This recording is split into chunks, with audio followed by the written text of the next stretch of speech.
Voilà des jouets qui ont une très belle histoire. Ça commence en 1952, lors du Grand Prix d'Indianapolis, qui a été remporté par la voiture numéro 98. Elle était pilotée par un jeune prodige, Troy Ruddman, qui, n'ayant pas l'âge de concourir, trop jeune, a piqué la carte d'identité à son frère pour pouvoir s'inscrire.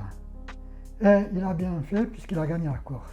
Un fabricant japonais a décidé de faire le modèle réduit correspondant au loto, à laquelle il a donné le numéro 42, mais en gardant les flammes de la voiture d'origine. Comme il n'avait pas demandé l'autorisation à l'écurie, celle-ci s'est retournée contre lui et les Japonais, plutôt que de risquer un procès qu'ils auraient forcément perdu, ont préféré revendre tout l'attirail, les machines de construction, à Merli, un Italien, qui a repris la marque. Merli, à son tour, a revendu l'outillage à France Jouet, qui, dans un premier temps, a fait le modèle simple avec